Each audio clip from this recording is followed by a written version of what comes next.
തെസ്സലോനിക്കർ 5-ാം അധ്യായം 23 മുതൽ அந்த అధ్యాయం ముదలు వాసిക്കുന്നു.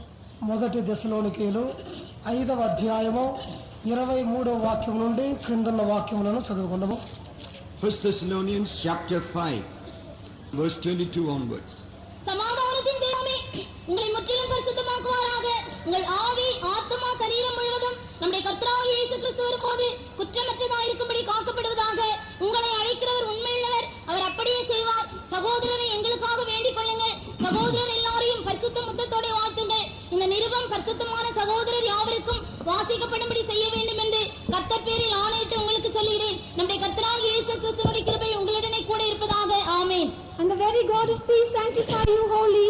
And I pray God your whole spirit and soul and body be preserved blameless unto the coming of our Lord Jesus Christ. Faithful is he that calleth you, who also will do it. Brethren, pray for us. Greet all the brethren with an holy kiss. I charge you by the Lord that this epistle be read unto all the holy brethren. The grace of our Lord Jesus Christ be with you. Amen. கர்த்தருக்கு மகிமை உண்டாவதாக. దేవునికి మహిమ కలుగునుగాక. Glory be to God. നമ്മെ എല്ലാം ജപം മനുഷ്യരായിരിക്കുമ്പടി ദേവൻ தெரிந்து கொண்டார். మనందరినీ ప్రార్థనా మనుషులుగా ఉండుటకై దేవుడు ఏర్పరచుకొని ఉన్నారు. God has ordained that we should all be a praying people. நீங்கள் இங்க வந்தது ஜபத்துக்காகத்தான். మీరందరూ ఇక్కడికి వచ్చినది ప్రార్థన కొరకై వచ్చి ఉన్నారు. The purpose for which you have come here is for prayer. அதில் நீங்களும் நாங்களும் కొంచెం కుర్రవుள்ளவராయి కాణப்படுகிறோம். ఈ కార్యములో మీరును మేమును కొరత కలిగిన వారముగా కనబడుచున్నాం. But in this aspect, you and me, we are found to be lacking. குறிக்கப்பட்ட பிரசங்கம் முடிஞ்ச பிற்பாடு பந்தல்ல வந்து எல்லாரும் நடுக படுத்து தூங்குறாங்க.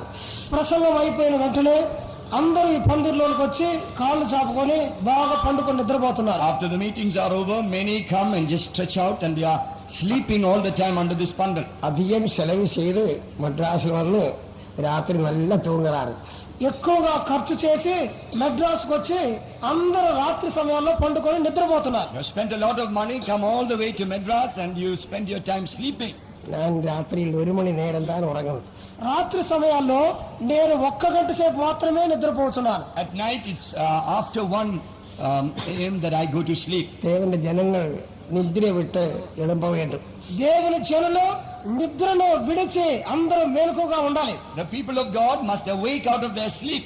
அது ரோமர் 13:11 எழுதப்பட்டிருக்கிறது. దానిని గురించి రోమ 13వ అధ్యాయం 11వ వాక్యంలో వ్రాయబడి ఉన్నది. And we read that in Romans 13 verse 11. நாம் ரட்சிக்கப்பட்ட நாளை பார்க்கிலும் கர்த்தர் வரிய நாள் సమీపமாயிருக்கிறது.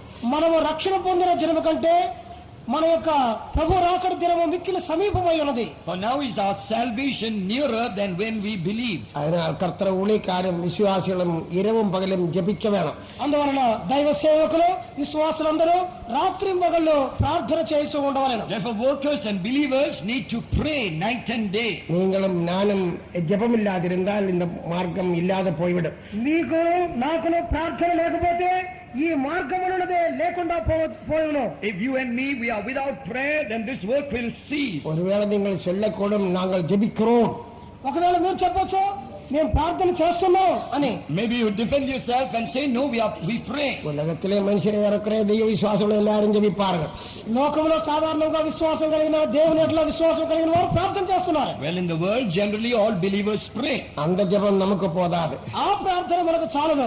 That kind of prayer is not sufficient for us. இடவிடாமல் ஜெபிக்கணும்னு தெசலோனிக்க நிருபத்தில் எழுதப்பட்டிருக்கிறது. దశలోనికే పత్రికలో ఎడతెగక ప్రార్థన చేయవలెను అని వ్రాయబడి ఉన్నది. In the epistle to the Thessalonians it's written that we need to pray without ceasing. சகல மனுஷருக்காகவும் ஜெபிக்கணும்னு 1 திமோத்தி 2:1 வாசிக்கிறோம். మొదటి తిమోతి 2వ అధ్యాయం 1వ వాక్యంలో సమస్త జనుల కొరకు ప్రార్థన చేయవలెను వ్రాయబడి In 1 ఉన్నది. Timothy 2 and verse 1 it's written that we need to pray for all men.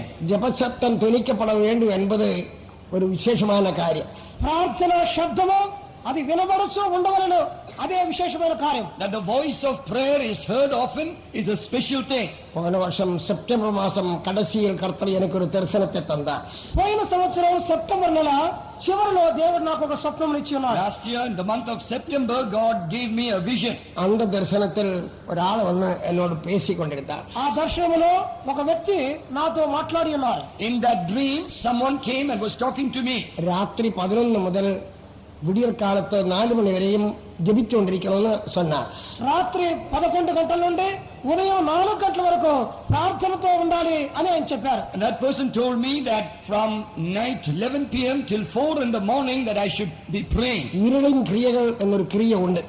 రాత్రి క్రియలు అని కొన్ని క్రియలు ఉన్నవి. There is something called the works of darkness. அது சாத்தாന്റെ கிரியைதான். ఇవన్నీ సాతాను యొక్క క్రియలు. They are nothing but the works of Satan. அந்த வேளையில் ஜெபித்துകൊണ്ടിருந்தால் கர்த்தர் நம்மை ஆசீர்வதிப்பார். ఆ సమయంలో ప్రార్థన చేయకుండా ఉంటే చేస్తే దేవుడు మనల్ని And కాపాడాలి. if we are in prayer during that time, then the Lord will bless us. 134 சங்கீதம் போன வியாழக்கிழமை பாஸ்டர் தோமஸ் பிரசங்கிப்பதற்காக வாசித்தார். 134వ కీర్తనలు మన పాస్టర్ థామస్ గారు ఆయన ప్రసంగంలో చదివించి ఉన్నారు. Pastor Thomas had quoted Psalm 134 in his message. அந்த வசனம் எனக்கும் கர்த்தர் காட்டி தந்தார். అదే వాక్యమును దేవుడు నాకు కూడా బయలుపరిచి And ఉన్నారు. the Lord revealed the same scripture to me. ராக்காலங்களில் கர்த்தரை ஆலயத்தில் நிற்கும் ஊழியக்காரரே, రాత్రి సమయములలో దేవుని ఆలయములో నిలుచుండు సేవకులారా, Ye servants of the Lord, which by night stand in the house of the Lord. பரிசுத்த ஸ்தலத்துக்கு நேராக கைகளை எடுத்து ஸ்தோத்திரம் பண்ணுங்கள். పరిశుద్ధ స్థలం వైపు మీ చేతులెత్తి దేవుని స్తుతించుడి.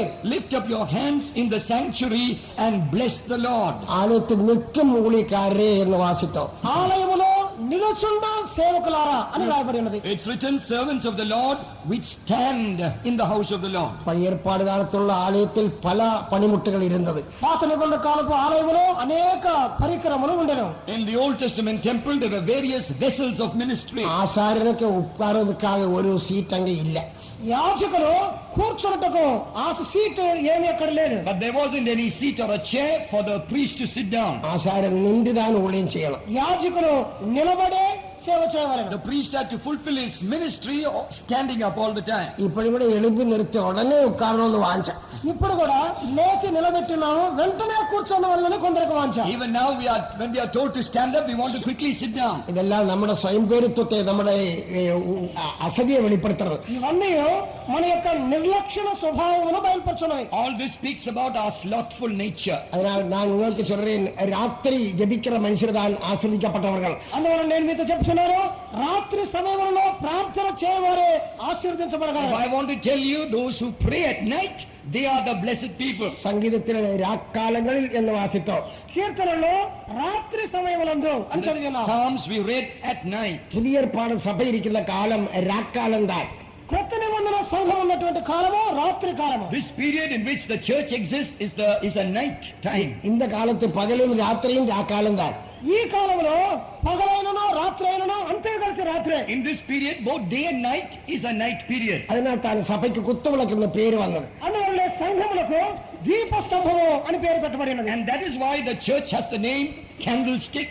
விளக்கு பகலில் அவசியம் இல்லை. దీపము పగటి కాలంలో అవసరం లేదు. We don't need a candlestick during the day. இருள் உள்ள சமயத்து தான் விளக்கு.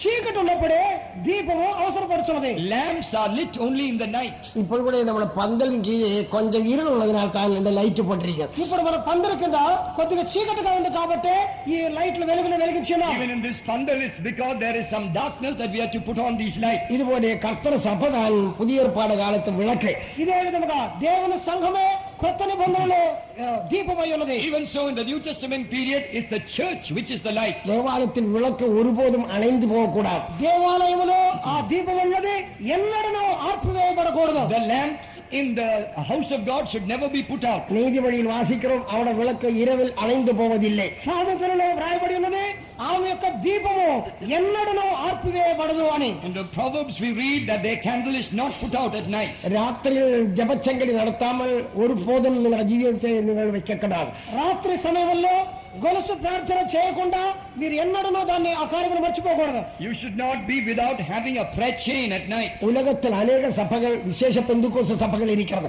లోకములో అనేక సంఘములు ఉన్నవి, ముఖ్యముగా పెంతెకోస్తు సంఘములు ఉన్నవి. In the world there are many different Pentecostal churches. எல்லாரும் ஜெபிக்கிறவர்தான். అందరూ ప్రార్థించేవారే. All these churches pray. அந்த ஜெபம் கொண்டு நீங்களும் நானும் நிறுத்திவிடக்கூடாது. ఆ ప్రార్థనతో మీరును నేనును నిలిపివేయకూడదు. You and I should not be satisfied with that kind of நம்ம prayer. ஊழியம் ஒரு புதிய ஊழியம். మన సేవ క్రొత్త సేవ. Ours is a new ministry. பரிசுத்தாவியின் புதுப்பிக்கினால் உண்டாக்கப்பட்ட ஊழியம். పరిశుద్ధాత్మ మూలముగా నూతన పరచబడిన సేవ This ఇది. is a ministry done by the renewal of the Holy Ghost. நீங்கள் பரிசுத்தாவியை பெற்ற ஜனம். మీరు పరిశుద్ధాత్మ పొందిన You జనులు. are a spirit-filled people. நீங்கள் ஜெபத்தில் இரவும் பகலும் தேவ சமூகத்தில் விழிப்பாயிருக்கணும். మీరు ప్రార్థనలో దివారాత్రులు మెలకువతో ఉండాలను. You must watch night and day in prayer. இது நான் மைக்கு வச்சு சத்தமாய் சொல்றேன். దీనిని మేము మైకులో శబ్దముగా చెప్తున్నాం. I am announcing this loudly over the mic. நீங்களோட வீடுகள் ஜெப வீடுகளாயிருக்கணும். మీ ఇల్లు ప్రార్థనా గృహములుగా మారవలెను. Your home should become houses of prayer. நீங்களுடைய அறைகள் ஜெப அறைகளாயிருக்கணும். మీ యొక్క గదులు ప్రార్థనా గదులుగా మారవలెను. Your rooms and chambers should be rooms of prayer. உங்களுடைய ஆலயம் ஜெப ஆலயமாயிருக்கணும். మీ యొక్క ఆలయము ప్రార్థనా ఆలయముగా మారవలెను. Your temples must be temples of prayer. பழைய ஏற்பாடு காலத்து தேவாலயம் ஜெப ஆலயங்களும் இருந்தது. పాత నిబంధన కాలంలో దేవాలయమునియు ప్రార్థనా మందిరములనియు ఉండెను. In the Old Testament there were temples and houses of prayer. நான் சபைகளுக்கு அறிவித்திருக்கிறேன். నేను సంఘములకు We తెలియజేస్తున్నాను. have made known this to the church. சென்ற பைத்தோமகள் தேவாலயமாயிருக்கணும். సెంట్రల్ ఫెయిత్ హోమ్స్ దేవాలయముగా ఉండాలి. Center faith homes must be the temple. Local சபைகள் ஜெப ஆலயங்களாயிருக்கணும். తక్కిన లోకల్ సంఘములన్నీ ప్రార్థనా మందిరాలుగా ఉండాలి. And the local faith homes must be houses of prayer. இந்த விஷயம் நீங்கள் செய்தாலும் செய்யாவிட்டாலும் வெளியரங்கமாய் சொல்றேன். ఈ కార్యమును మీరు చేసిననో చేయకపోయిననో బహిరంగంగా నేను చెప్తున్నాను. Whether you do this or not, I am making this known openly. நீங்கள் இருக்கிற வீடுகள் ராத்திரி சமயங்களில் ஜெப சத்தம் கேட்கணும். మీరున్నటువంటి స్థలములలో రాత్రి సమయములో ప్రార్థనా శబ్దం వినబడాలి. In the houses you live at night time, the voice of prayer must be heard. இத்தனையும் நான் சொன்னது பட்டணத்தில் உள்ள ஜனத்தை பயப்படுத்தும் அர்த்தமல்ல. ఈ విధంగా నేను చెప్పడం వలన పట్టణంలో ఉన్న వారందరినీ ఈ కార్యాలు చెప్పి భయపరుస్తున్నానని కాదు. That I am saying all this, it's not that I want to frighten the people in the town. உங்களுக்கு புத்தி இருக்கிற மாதிரி எனக்கும் புத்தி இருக்கிறது. మీకు బుద్ధి ఎట్లా ఉందో నాకు కూడా కొద్దిగా బుద్ధి ఉంది. Like you have wisdom, I also have wisdom. நம்முடைய விசுவாச வீடுகள் எப்பொழுதும் ஜெப சத்தம் தொனிக்கப்படணும். మన విశ్వాస గృహముల్లో ఎల్లప్పుడూ ప్రార్థనా శబ్దం వినబడాలి. The voice of prayer must be heard in our faith homes all the time. நம்முடைய விசுவாச வீடுகளிலும் ஜெப சத்தம் தொனிக்கப்படணும். మన విశ్వాసుల యొక్క ఇండ్లలో ప్రార్థనా శబ్దం వినబడాలి. Even in the houses of our believers, the voice of prayer must be heard. ராத்திரி நேரத்தில் படுத்து தூங்கிக் கொண்டிருக்க கூடாது. రాత్రి సమయాల్లో పండుకొని నిద్రపోతూ ఉండకూడదు. You should not be sleeping and slumbering at night. ஒரு 3 மணி நேரம் தூங்குவதற்காக நான் அனுமதிக்கிறேன். 3 గంటల సేపు కావాలంటే నిద్రపోవటానికి నేను అనుమతిస్తాను. I will allow you to sleep for 3 hours. மற்ற சமயம் எல்லாம் ஜெபத்துக்காக உபயோகப்படுத்தணும். తక్కిన సమయాన్ని ప్రార్థన కొరకై ఉపయోగించండి. Rest of the time you must utilize for prayer. இல்லாவிட்டால் நீங்கள் தூங்கி இருக்கும் போது எக்காலம் வரைக்கும் கர்த்தர் பரிசுத்தமாக எடுத்துள்ளப்படும் நீங்கள் அங்கே கிடக்கும். లేకపోతే మీరు నిద్రపోతూ ఉన్నప్పుడు బూరధ్వని వినబడను, పరిశుద్ధులందరూ కొనిపోబడతారు, మీరు అక్కడ నిద్రపోతూ ఉంటారు. Otherwise, while you are sleeping, the trumpet will sound and the saints will be raptured and you all will be left behind. நான் இலங்கை பெந்தெக்கோஸ்தே ஆளானோ நான் திப் பெந்தெக்கோஸ்தே ஆளான்னு சொன்னாலும் போகாനും மற்றும் சாத்தியமல்ல. నేను సిలోన్ పెంతెకోస్తు ద్వీప్ పెంతెకోస్తు విశ్వాసం చెప్పుకుంటా ఉంటే కార్యం జరగదు. You might say, when I belong to the Pentecostal mission or the Ceylon Pentecostal mission, but that won't qualify you to be raptured. நான் பாஸ்டர் சென்ட்ரல் பாஸ்டர் சொல்லாலும் போகாനും போக முடியாது. నేను పాస్టర్ని, సెంట్రల్ పాస్టర్ని అని చెప్పుకుంటా ఉంటే ప్రభు రాకడలో పోలేరు. You might claim that I am pastor and center pastor, but that won't qualify you to be raptured. ஜெப சத்தம் தொனிக்கப்படுவதற்காக கர்த்தர் உங்களை என்னை வைத்திருக்கிறார். ప్రార్థన శబ్దమును వినిపింపజేయడానికి దేవుడు మిమ్మల్ని నన్ను ఏర్పరిచి ఉన్నాడు. God has kept you and me that we might raise the voice of prayer. ஏனென்றால் இது பரிசுத்தாவியானவர் கிரியை செய்யும் காலம். ఎందుకంటే ఇది పరిశుద్ధాత్ముడు క్రియ చేసే కాలము. Because this is the time when the Holy Spirit is at work. பழைய ஏற்பாடு காலத்து தீர்க்கதரிசிகள் ஆவியினால் நிரம்பி தீர்க்க தரிசனம் சொன்னார்கள். పాత నిబంధన కాలంలో ప్రవక్తలు ఆత్మతో నింపబడి ప్రవచించిరి. In the Old Testament, the prophets filled with the Holy Spirit, they prophesied. அவர் தீர்க்கதரிசி சொன்னதெல்லாம் திருத்தத்தின் இரண்டாம் ஆளாய ஆவியினால் சொன்னப்பட்டாங்க. వారు ప్రవచించిన కార్యములన్నీ క్రిస్తువు ఆత్మ మూలముగా చెప్పి ఉన్నారు. All that they prophesied through the second person of the Trinity. முதலாம் பேதுரு முதலாம் அதிகாரம் 12ஆம் வசனத்தில் அது எழுதப்பட்டிருக்கிறது. మొదటి పేతురు మొదటి అధ్యాయము 12వ వాక్యములో అది వ్రాయబడి ఉన్నది. In 1 Peter, 1st chapter and the 12th verse, we read that. அவரில் இருந்த கிறிஸ்துவின் ஆவி தீர்க்க தரிசனம் சொன்னார்கள். వారిలో ఉన్న క్రీస్తు ఆత్మ మూలముగా ప్రవచించిరి. Through the Spirit of Christ that was in them, they prophesied or testified. இப்பொழுது நம்மில் இருக்கின்ற திருத்தத்தின் மூன்றாம் ஆளாய பரிசுத்தாவியானவர். ఇప్పుడు మనలో ఉన్నది క్రిస్తువులో మూడవ వ్యక్తి అయిన పరిశుద్ధాత్ముడు. But today, the third person of the Trinity, the Holy Spirit, is indwelling us. இயேசு இந்த உலகத்தில் வந்த 33 வருஷம் ஊழியம் செய்தார். యేసు ప్రభు ఈ లోకంలోకి వచ్చి 33.5 సంవత్సరములు సేవ చేశారు. The Lord Jesus Christ, he fulfilled his ministry for 33.5 years on this earth. அதில் 3.5 வருஷம் கர்த்தர் ஊழியம் செய்தார். ప్రభు 3.5 సంవత్సరములు సేవ చేసి ఉన్నారు. Yeah, for 3.5 years, he did his ministry. மற்ற வயசெல்லாம் மனுஷியமாய் சேவை செய்தார். తక్కిన సంవత్సరములన్నీ మనిషిగా ఆయన ఉండను. The rest of the time, he lived as a man. அவர் மாம்சத்தில் வெளிப்பட்ட தேவன் தான். ఆయన శరీరములో బయలుపడిన దేవుడే. He is God who was manifest in the flesh. அவர் மனுஷன் மீட்பின் வேலையை கல்வாரியில் முடித்தார்.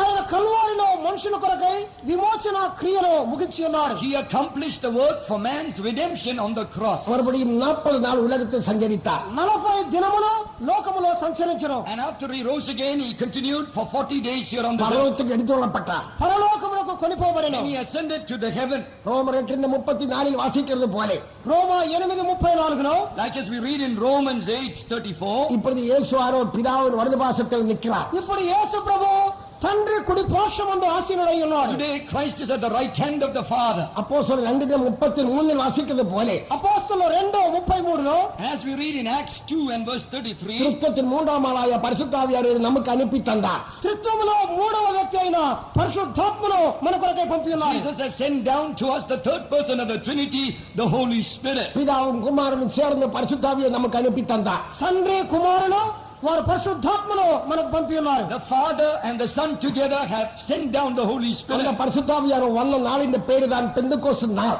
ఆ పరిశుద్ధాత్ముడు వచ్చిన దినమే పెంతెకోస్తు దినము. The day when the Holy Spirit came is called the day of Pentecost. பெந்தெகோஸ்து சொன்னால் 50ஆம் நாள் அர்த்தமா. పెంతెకోస్తు అనగా 50వ దినము అని అర్థం. Pentecost means the 50th day. இயேசு உயிர்த்தெழுந்து வந்து 50ஆம் நாளில் பெந்தெகோஸ்து அபிஷேகம் தந்தார். యేసు పునరుద్ధరణైన తరువాత 50వ దినమందు అభిషేకమును పంపెను. The 50th day after Jesus rose again, the Holy Spirit was given. அந்த பரிசுத்தாவியானவர் தான் இன்றைக்கு நம்மையும் நடத்த வேண்டும். ఆ పరిశుద్ధాత్ముడే ఇప్పుడు మనలను కూడా It నడిపించున్నాడు. is that Holy Spirit who must lead us today. நாம் இந்த பரிசுத்தாவியானவர் மூலமாய் பெற்றுக்கொள்ள வேண்டிய ஆசீர்வாதங்களை பெற்றுக்கொள்ள வேண்டும். మనం పరిశుద్ధాత్మ మూలముగా పొందగలిగిన ఆశీర్వాదములన్నిటినీ పొందవలెను. And we need to partake of all the blessings that we can receive through the Holy Spirit. தேவன் மனுஷனை மகிமையுள்ளவனாக்கி மாற்றும்படி விரும்புகிறார். దేవుడు మనుషుని మహిమ గలవానిగా చేయవలెను కోరుచున్నాడు. God desires to make man glorious. அநேக விசுவாசிகள் பணம் உண்டாக்குவதற்காக மாத்திரம் கிரியை செய்கிறார்கள். అనేక విశ్వాసులు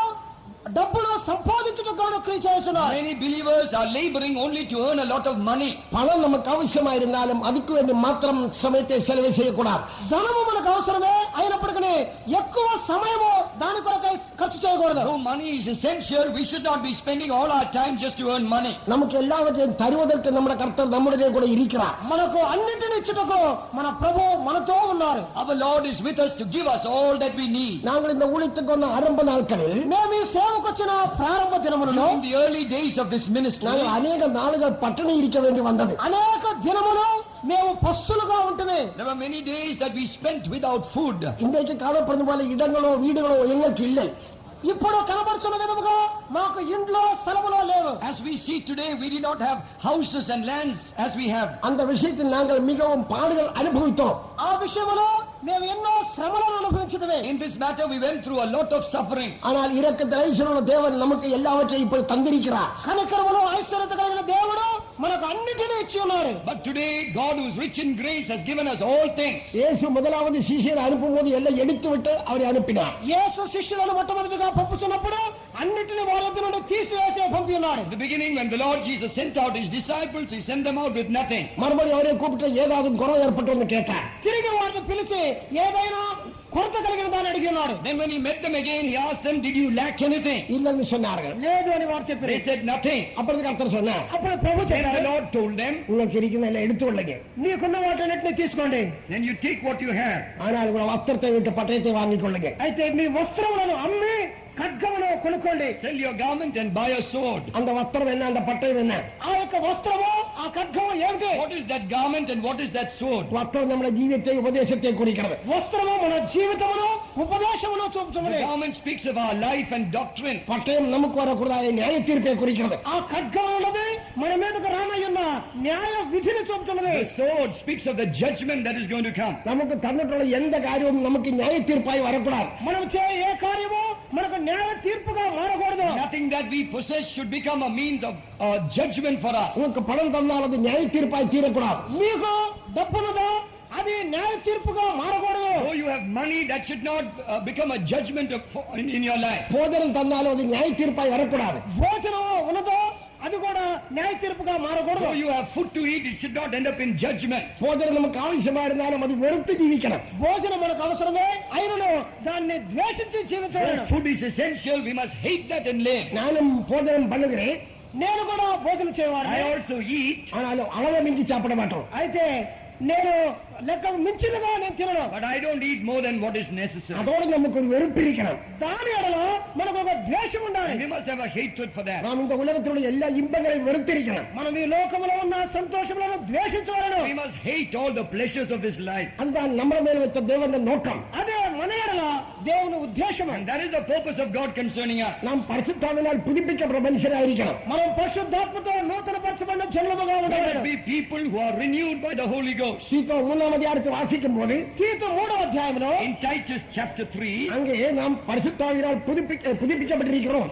పరిశుద్ధాత్మను నూతన పరచబడవలెను అని వ్రాయబడి ఉన్నది. we read about the renewal of the Holy Ghost. மறுஜென்மம் ஒழுக்கினாலும் பரிசுத்தாவின் புதுப்பிக்கினாலும் என்று வாசிக்கிறோம். తిరిగి నూతనముగా జన్మించడం వలన నీటి మూలముగా మనం స్నానం వలన మనం నూతన పరచబడి ఉన్నాం. We read that we are renewed by the washing of regeneration and the renewing of the Holy Ghost. மறுஜென்மம் முழுக்க சொன்னா ஞான ஸ்நானத்தை குறிக்கிறது. పునర్జన్మ సంబంధమైన స్నానమనగా బాప్తిస్మము చూపుతున్నది. The washing of regeneration speaks of water baptism. மறுபடியும் பிறந்த பிற்பாடு ஞானஸ்நானத்துக்கு அர்த்தமா తిరిగి జన్మించిన తరువాత బాప్తిసం తీసుకునేవాళ్ళని. It means after you are born again, you must be baptized. பரிசுத்தாவின் புதுப்பிக்கிறதுனால அபிஷேகம் பண்ணணும் அர்த்தமா. పరిశుద్ధాత్మలో నూతన పరచబడటం అంటే అభిషేకమును పొందటం. The renewal of the Holy Ghost speaks of the baptism of the Holy Spirit. அபிஷேகம் பெறும்போது திருத்தத்தை 3ஆம் ஆளாய பரிசுத்தாவியானவர் நமக்குள்ளே வாசம் பண்ணணும். అభిషేకం పొందినప్పుడు త్రిత్వములో మూడో వ్యక్తి పరిశుద్ధాత్ముడు మనలో వసించవలెను. When we receive the anointing, the third person of the Trinity, the blessed Holy Spirit dwells in us. முதலாம் கொரிந்தியர் 6ஆம் அதிகாரம் 19-20 வசனம் வாசித்தார். మొదటి కొరింథీ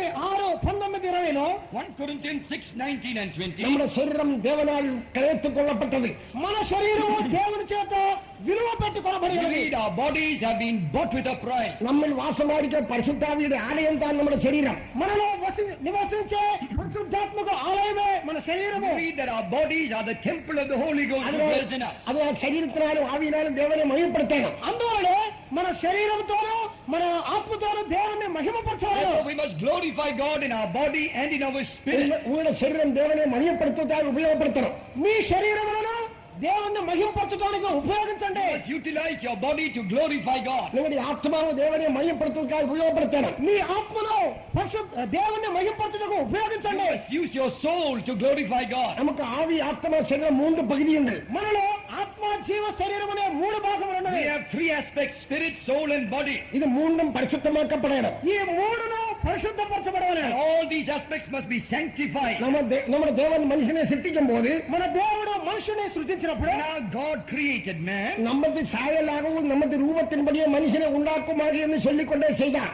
మన సారూప్యమందు మన పోలిక చొప్పున మనుషుని కలుగు చేయదము అని చెప్పాను. He made man saying, let us make him in our image and our likeness. நம்முடைய தேவன் திருத்தோழவராயிருக்கிறார். మన దేవుడు త్రిత్వమై ఉన్నాడు. Our God is triune. நாமும் கூட திருத்தத்தில் காணப்படுகிறோம். మనము కూడా త్రిత్వములో కనబడుతున్నాము. We are also triune. நம்முடைய தேவனில் பிதா குமாரன் பரிசுத்தாவியாம் தேவன் என்ற 3 பகுதி இருக்கிறது. మన దేవునిలో తండ్రి కుమార పరిశుద్ధాత్మ అనే మూడు అంశములు ఉన్నది. In the Godhead, there is the Father, Son, and the Holy Spirit. அந்த மூன்றை மூன்றாக்கி பிரிக்க கூடாது. ఆ మూడును మూడుగా విభజించకూడదు. And we should not divide them into three.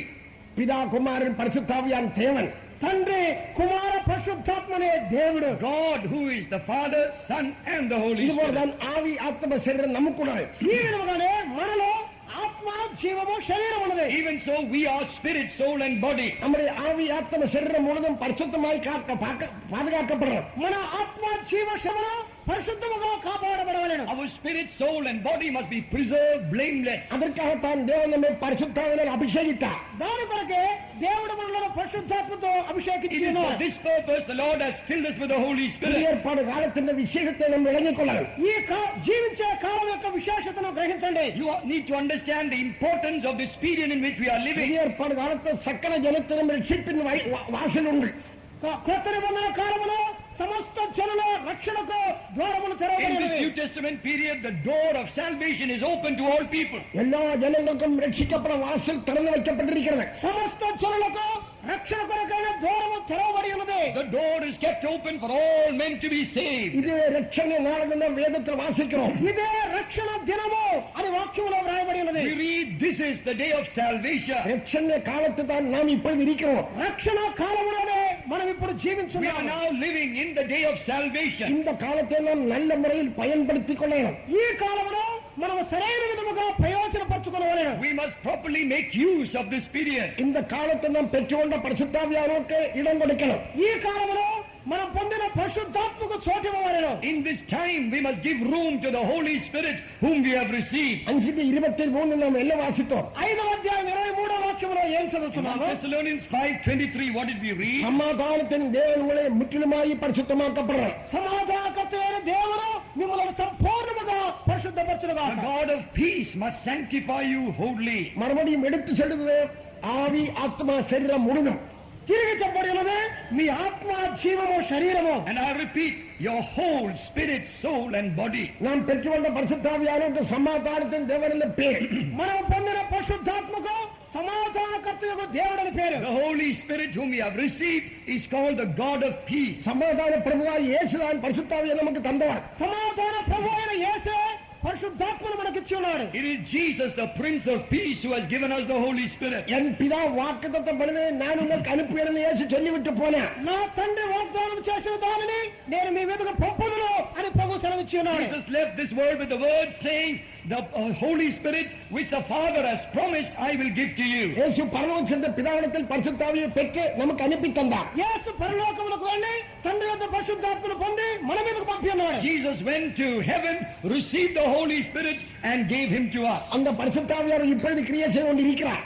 ఆ పరిశుద్ధాత్ముడు ఇప్పుడే క్రియ And చేస్తున్నాడు. today that Holy Spirit is working in our midst. பழைய ஏற்பாடு காலத்தில் ஆபிரகாம் என்ற சரித்திரம் படித்தால் పాత నిబంధన కాలంలో అబ్రహాం యొక్క చరిత్ర చూస్తే In the Old Testament, when we study about Abraham, தன் மகனாய் ஈசாக்குக்கு ஒரு பெண் கொள்ள வேண்டிய அவசியம் வந்தது. తన కుమారుడైన ఈసాకుకు ఒక అమ్మాయిని చూడవలసిన సందర్భం వచ్చిన time came and a wife had to be sought for his son Isaac. வீட்டில் உள்ள மூத்த மனுஷனாய் எலியாசரை அனுப்பினார். తన ఇంటిలో ఉన్న పెద్దవాడైన ఎలియాజరును పంపిన. And for this he sent forth the eldest servant in the house, Eliezer. அவன் உத்தம பெண்ணாയ ரிபேக்காளை கொண்டு வந்து கொடுத்தார். ఆమె ఆయన వెళ్ళి రిబ్కాను తీసుకుని వచ్చి ఉన్నాడు. And he found that faithful woman Rebekah and brought her to Isaac. அந்த எலியாசர் ரிபேக்காளை கொண்டு வந்து ஈசாக்குக்கு கொடுத்தது போல ఆ ఎలియాజరు ఏ విధముగా రిబ్కాను తెచ్చి ఈసాకుకు అప్పగించెను. And just like Eliezer brought Rebekah to Isaac, பரிசுத்தாவியார் சபையை கொண்டு வந்து கிறிஸ்துவோடு கொடுக்கணும். పరిశుద్ధాత్ముడు సంఘమును క్రీస్తుకు అప్పగించవలెను. even so the Holy Spirit wants to present the church to Christ. பரிசுத்தாவியார் கிரியை செய்வதற்காக தான் அப்போஸ்தலரை பிரித்தெடுத்தார். పరిశుద్ధాత్ముడు క్రియ చేయటకే అపోస్తలులను ప్రత్యేకించి ఉన్నాడు. It is so that the Holy Spirit can work. God also chose the apostles. அப்போஸ்தலருக்குள்ளே பரிசுத்தாவியார் கிரியை செய்யணும். అపోస్తలులు పరిశుద్ధాత్ముడు క్రియ The చేయవలెను. Holy Spirit must work through the apostles. அப்போஸ்தலன் சொன்னார் சபை உள்ள காலம் வரையும் பூமியில் காணப்படணும். అపోస్తలులు అనేవారు సంఘం ఉన్నంత వరకు వారు భూమిలో ఉండవలెను. As long as there is the church, the apostles must be found on this earth. உலகத்தின் முடிவரையில் தான் நான் உங்களுடன் கூட இருக்கிறேன் இயேசு சொன்னார். యుగ సమాప్తి వరకు సదాకాలము నేను మీతో ఉందనని యేసు Jesus told his సెలవిచ్చెను. apostles, till the end of the world, I will be with you always. அன்றைக்கு அந்த வாக்குத்தை பெற்றுக்கொண்ட சீஷர்கள் இன்றைக்கு உலகத்தில் இல்லை. ఆ దినమందు వాగ్దానం పొందిన శిష్యులు ఇప్పుడు లోకములో లేరు. The disciples who received that promise at that time, they are not living today. యేసు యోహాను 17వ అధ్యాయத்தில் ஜெபிக்கும் போது యేసు యోహాను 17వ అధ్యాయంలో ప్రార్థన చేస్తున్నప్పుడు In John 17, when Jesus prayed, இவருடைய வசனத்தால் ரட்சிக்கப்படுவதற்கு வேண்டியும் ஜெபித்தார். ఈ వీరి వాక్య మూలముగా రక్షణ పొందువారి కొరకును ప్రార్థించిన. Jesus said, I am also praying for those who will believe on me through their word. இக்காலத்திற்குள்ள தேவனுடைய சபைக்கு வேண்டிய கூட கர்த்தர் அன்றைக்கு ஜெபித்தார். ఈ కాలంలో ఉన్న దేవుని సంఘము కొరకును ప్రభు అప్పుడే ప్రార్థించి ఉన్నారు. During that time, Jesus prayed also for the church of this time. యేసు ஜெபிக்கும் போது యేసు ప్రార్థించినప్పుడు When Jesus prayed, யோவான் 15:19 வாசித்தால் యోహాను 15:19లో you read in John 17 verse அந்த 19, ஜெபத்தின் விசேஷத்தை கூட நம்ம விளங்கிக் கொள்ளலாம். ఆ ప్రార్థన యొక్క విశేషతను చూడగలము. we can understand the important aspect of the prayer of Jesus. 19వ வசனம் வாசிங்க. John 17 and verse 19. యోహాను 17:19 వాక్యం. அவர்களும் சத்தியத்தினாலே பரிசுத்தமாக்கப்பட்டவர்கள் ஆகும்படி அவர்களுக்காக நான் என்னை தானே பரிசுத்தமாக்குகிறேன். கர்த்தருக்கு ஸ்தோத்திரம். దేవునికి స్తోత్రం. Glory to God. நம்முடைய இயேசு தேவனாய் இருந்தும் మన యేసు దేవుడై ఉండి Our Jesus, though he was God, அவரோடக்காய் நான் என்ன பரிசுத்தப்படுத்துறேன்னு அவர் பிதாவை நோக்கி சொல்றார். వారి కొరకై నన్ను నేనే పరిశుద్ధపరచుకుంటున్నానని తండ్రికి చెప్పి ఉన్నాడు. looking to the Father, Jesus says, for their sakes I sanctify myself. நான் இன்றைக்கு ஒரு அப்போஸ்தலனா இருந்தால் ఇప్పుడు నేను ఒక అపోస్తలుడుగా ఉంటే Today, if I am an apostle, நான் உங்களுக்காய் என்ன பரிசுத்தப்படுத்தேன். నేను మీ కొరకై నన్ను నేను I will పరిశుద్ధపరచుకోవాలి. sanctify myself for your sake. இயேசு பிதாவை நோக்கி என்ன சொல்றார்? యేసు తండ్రితో ఏం చెప్పారు? Looking to the Father, what did Jesus say? அவர்கள் பரிசுத்தப்படும்படியாக நான் என்ன பரிசுத்தப்படுத்துறேன்? వారు పరిశుద్ధపరచబడి నిమిత్తమై నన్ను నేను పరిశుద్ధపరచుకుంటున్నాను. That they might be sanctified, Father, I sanctify myself. நாங்கள் இன்றைக்கு இந்த அப்போஸ்தலர் ஊழியம் செய்த நோக்கம் என்ன? మేము అపోస్తల సేవ చేసే ఉద్దేశం ఏమిటి? What is the purpose for which we are doing this apostolic ministry? நான் ஒரு பிரதான ஸ்தானத்தில் வேண்டி செய்யவில்லை. మేము ప్రధాన స్థానంలో ఉన్నామని చేయటం We కాదు. are not doing this for some position. நாங்கள் எங்களை ஜனத்தினாய் எங்களை பரிசுத்தப்படுத்துறோம். మేము మా చర్యల నిమిత్తమై మమ్మల్ని మేము We are పరిశుద్ధపరచుకుంటున్నాము. sanctifying ourselves for the sake of the people. நம்முடைய நடத்திப்பார பரிசுத்தராய் இருந்தால் మన నడిపిపోవారు పరిశుద్ధులుగా ఉంటే Our leaders are holy. நாமும் பரிசுத்தராய் இருப்போம். మనం కూడా పరిశుద్ధులుగా ఉండగలము. Then we shall also be holy. ஆவி ஆத்ம சரீரம் முழுதும் குற்றமற்றதாய் காக்கப்படணும். మన ఆత్మ జీవ శరీరములో నిందారహితముగా కాపాడబడవలెను. The whole spirit, soul and body must be preserved blameless. என் அருமையான சகோதர சகோதரிகளே, నాకు ప్రియమైన సహోదర సహోదరులారా, Beloved brothers and sisters, நீங்கள் எல்லாரும் பரிசுத்தாவியை பெற்ற ஜனம் அல்லவா? మీరందరూ పరిశుద్ధాత్మ పొందిన జనులే కదా. haven't you all received the Holy Spirit? ஒருவேளை பரிசுத்தாவியை பெறாதவர் இருந்தாலும் ఒకవేళ పరిశుద్ధాత్మ పొందిన వారు Though ఉన్నప్పటికీ there may be a few who have not received the Holy Spirit, நீங்கள் அபிஷேகத்தை பரிசுத்தாவின் அபிஷேகத்தை பெற்றுக்கொள்ளுங்கள். మీరు త్వరలో పరిశుద్ధాత్మను పొందండి. most certainly you must receive the Holy Spirit. பரிசுத்தாவின் அபிஷேகம் தான் நம்மை மறுரூபப்படுத்தணும். పరిశుద్ధాత్మ అభిషేకమే మనలను It రూపాంతరపరచవలెను. is the anointing of the Holy Ghost which will transform us. பரிசுத்தாவியானவர் தான் நம்மை உயிர்ப்பிக்கணும். పరిశుద్ధాత్ముడే మనలను తిరిగి లేపవలెను. It is the Holy Spirit who must quicken us. பரிசுத்தாவியை பெற்றால் வெளியே நமக்கு உயிர்ப்பு கிடைக்காது. పరిశుద్ధాత్మ పొందితేనే తప్ప మనం తిరిగి లేవలేము. Without being filled with the Holy Ghost, we cannot be quickened like that. அல்லா தரல உயிர்ப்பிக்கப்பட கடைசி வைத்திருந்தார். లేకపోతే చివరి పునరుత్థానములోనే లేవవలసి వచ్చును. Others will be resurrected, but that will be in the last resurrection. பரிசுத்தாவியை பெற்றவராய் நாம் என்ன செய்யணும்? పరిశుద్ధాత్మను పొందిన మనం ఏం చేయవలెను? We who have received the Holy Spirit, what must we do? ஆவினால் மாம்சத்தின் கீழே அழிக்கணும். ఆత్మ వలన శరీర క్రియలను లయపరచవలెను. By the Spirit, we must mortify the deeds of உங்களுக்கு the flesh. பரிசுத்தாவியை தந்த எதுக்காக? మీకు పరిశుద్ధాత్మనిచ్చినదే దేని కొరకు? Why did God give you the Holy Spirit? நீங்கள் சபையில் சேருவதற்கு வேண்டிய மாத்திரமல்ல, సంఘములో చేరుటకు మాత్రమే It's కాదు, not just to join the church. ஆவினால் மாம்சத்தின் கீழே அழிக்கணும். ఆత్మ వలన శరీర క్రియలను నిర్మూలన By చేయవలెను. the Spirit, you must mortify the deeds of the flesh. நான் பரிசுத்தாவியை பெறுவதற்கு 3 வருஷம் காத்திருந்தார். నేను కూడా పరిశుద్ధాత్మను పొందుటకు 3 సంవత్సరములు కనిపెట్టింది. I myself tarried 3 years to receive the Holy தேவன் Spirit. கிருபையால் என்னை அபிஷேகித்தார். దేవుడు తన కృపను బట్టి నన్ను అభిషేకించాడు. God in His mercy, He anointed me. அந்த அபிஷேகம் இம்மட்டும் என்னை பாதுகாத்தது. ఆ అభిషేకము ఇంతవరకు నన్ను కాపాడను. That anointing has preserved me till today. நீங்கள் ஒரு அபிஷேகத்தில் வசித்து கொள்ளுங்க. మీరు కూడా ఆ అభిషేకములో నివసించండి. You need also to dwell in that anointing. விசுவாசிகளும் ஊழியக்காரும் சரீரத்தை பரிசுத்தத்தில் பாதுகாக்கணும். సేవకులు విశ్వాసులు మీ శరీరమును పరిశుద్ధతలో కాపాడుకొనండి. Workers and believers must preserve your body in holiness. சரீரத்தில் பரிசுத்தம் இல்லாமல் கர்த்தர் வழியில் போக முடியாது. శరీరములో పరిశుద్ధత లేకుండా ప్రభు రాకడలో వెళ్ళలేము. Without holiness in your body, you cannot be caught up with the coming of the Lord. നമ്മുടെ നടപ്പ് പരിശുദ്ധമായിരിക്കണം. మన ప్రవర్తన పరిశుద్ధంగా ఉండవలెను. Our walk must be holy. നമ്മുടെ വാർത്തകൾ പരിശുദ്ധമായിരിക്കണം. మన మాటలు పరిశుద్ధంగా Our ఉండవలెను. words must be holy. നമ്മുടെ കൊടുക്കൽ വാങ്ങൽ പരിശുദ്ധമായിരിക്കണം. మనం ఇవ్వటం తీసుకొనటం పరిశుద్ధంగా ఉండవలెను. Our giving and receiving must be നമ്മുടെ holy. പോക്കുവരത്തുകൾ പരിശുദ്ധമായിരിക്കണം. మనము మన రాక పోకలు పరిశుద్ధంగా ఉండవలెను. In our walk, we must be holy. നമ്മുടെ തനിപ്പட்ட ജീവിതം പരിശുദ്ധമായിരിക്കണം. మన వ్యక్తిగత జీవితము పరిశుద్ధంగా ఉండవలెను. Personal life must be holy. നമ്മുടെ സഭാ ജീവിതം പരിശുദ്ധമായിരിക്കണം. సంఘములో జీవితము పరిశుద్ధంగా ఉండవలెను. Our church life must be holy. വിശ്വാസ വീട്ടിലിരിക്കുന്ന ജനങ്ങൾ విశ్వాస గృహములో ఉండేవారు Those living in the faith homes, അനേക സഹോദരങ്ങളും സഹോദരികളും ഇരിക്കാറ്. అనేక సహోదరులు సహోదరులు ఉన్నారు. there are many brothers and sisters. എല്ലാരും പ്രതിച്ഛമുള്ളവരായിരിക്കണം. అందరూ ప్రతిష్ఠ గలవారుగా ఉండండి. They must all be consecrated. ജീവനെ കൂടെ പ്രതിച്ഛമല്ല വിട്ടാൽ మీ జీవమును కూడా ప్రతిష్ఠించకపోతే If we do not consecrate our life, അത്ര ശീശരായിരിക്കാൻ முடியாது. ప్రభువుకు శిష్యులుగా ఉండలేము. we cannot be disciples of the Lord. இப்படிதான் நாங்கள் இந்த ஊழியம் செய்யறோம். ఈ విధముగానే మేము ఈ సేవను చేస్తున్నాం. That is how we are doing this ministry. நாங்கள் எங்களை சரீரத்தை பரிசுத்தப்படுத்திக் கொண்டே போகிறோம். మా శరీరమును పరిశుద్ధపరచుచూ వెళుతున్నాం. We are continually sanctifying our body. எங்களை கேட்கிற அருமையான சகோதர சகோதரிகளை మమ్మల్ని విడుచున్న ప్రియమైన సహోదరి సహోదరులారా, Dear brother and sister, those who are listening to me, நீங்களுடைய ஆவியாத்ம சரீரத்தை முற்றுமாய் பரிசுத்தத்தில் பாதுகாத்துக் கொள்ளணும். మీ ఆత్మ జీవ శరీరములను సంపూర్ణముగా పరిశుద్ధతలో you కాపాడుకోవాలి. must preserve your entire spirit, soul and body in holiness. நீங்கள் சபையில் வந்ததோடு மாத்திரம் திருப்திப்படக்கூடாது. మీరు సంఘములోనికి వచ్చుట వలన తృప్తి పడవద్దు. Don't be satisfied in that you are just a member of the church. அநேகர் அதிக காசு செலவாக்கி இந்த கன்வென்ஷன் வர்றாங்க. అనేకులు ఎక్కువగా డబ్బు ఖర్చు చేసి ఈ కన్వెన్షన్ వచ్చి ఉన్నారు. Many have labored, spending a lot of money for this convention. தேவசக்தி இருந்து ஆசீர்வாதம் பெற்றுக்கொள்ள முடியாது. దేవుని సన్నిధానంలో ఉండి ఆశీర్వాదమును పొందలేకపోతున్నారు. Coming to the presence of God, they cannot receive the blessing. பன்னெண்டு நாலு பக்கத்தை சுற்றி திரிகிறார்கள். పొందిన చుట్టుపక్కల నడుస్తూ ఉన్నారు. Having come, they are walking about everywhere. அதை கண்டு நாங்கள் துக்கப்படுகிறோம். దానిని చూసి మేము దుఃఖపడుతున్నాం. And seeing that, we are also grieved. சொல்லிக் கொடுத்தாலும் கீழ்ப்படுவதில்லை. చెప్పినప్పటికీ లోబడట్లేదు. Even after instruction, they do not obey. எதுக்காக பாடுபட்டு வந்தீர்கள்? ఎందుకు మీరు కష్టపడి ఇక్కడికి వచ్చారు? Why did you suffer to come here? தேவசமத்தை இருந்து ஆசீர்வாதத்தை பெற்றுக்கொள்வதற்காக.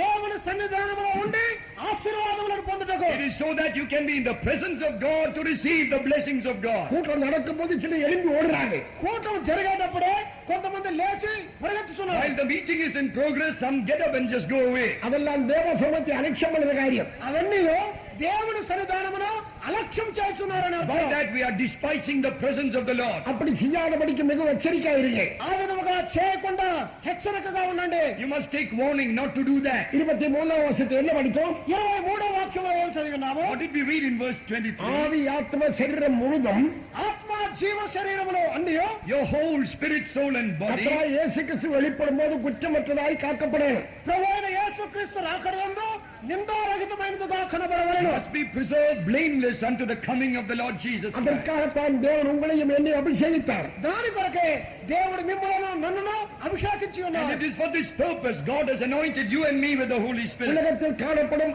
ஆசை இச்சைகளை வெறுக்கணும். లోకములో కనబడే ఆశక్తులను ద్వేషించండి. We must hate the lusts and pleasures of this life. மனுஷனின் தேவ அன்பிருக்கணும். మనుషుల్లో దేవుని ప్రేమ ఉండవలెను. Man needs to be filled with divine love. ஆனா அது மாம்ச அன்பாய் மாற்றப்படக்கூடாது. ఆ ప్రేమ శారీరకమైన ప్రేమగా మారకూడదు. But that love must not be changed into carnal love. நான் இந்த சகோதரனை நேசிக்கணும்.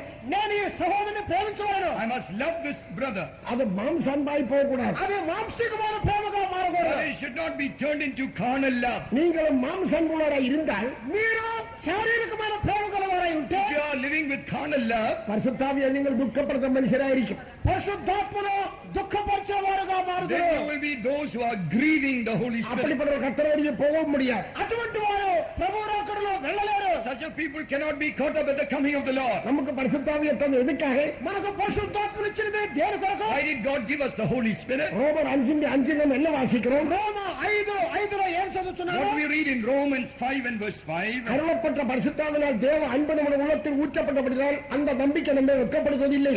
మనకి ఇవ్వబడిన పరిశుద్ధాత్మ ద్వారా దేవుని ప్రేమ మన హృదయంలో కుమ్మరించబడి ఉన్నది కనుక ఆ నిరీక్షణ మనలో సిగ్గుపరచదు. Because the love of God is shed abroad in our hearts by the Holy Spirit which is given to us, that hope is not made ashamed. பரிசுத்தாவியப்பட்ட தேவனுடைய பிள்ளைகள் உள்ளத்துக்குள்ளே தேவ அன்பிருக்கிறது. పరిశుద్ధాత్మను పొందిన దేవుని జనుల హృదయంలో దేవుని ప్రేమ ఉన్నది. In the heart of the child of God filled with the Holy Spirit, the love of God is there. அந்த அன்புதான் பரிசுத்தாவின் அபிஷேகம். ఆ ప్రేమే పరిశుద్ధాత్మ అభిషేకము. That love is the anointing of the Holy Spirit. அந்த அன்புதான் திருத்தத்தில் மூன்றாம் ஆளாய தேவன். ఆ ప్రేమే త్రిత్వములో మూడవ వ్యక్తి అయిన దేవుడు. And that love is the third person of the Trinity. பரிசுத்தாவியை பெறும்போது పరిశుద్ధాత్మ పొందినప్పుడు When you receive the Holy Spirit, தேவன் நமக்கு செய்யும் விஷயம் என்ன?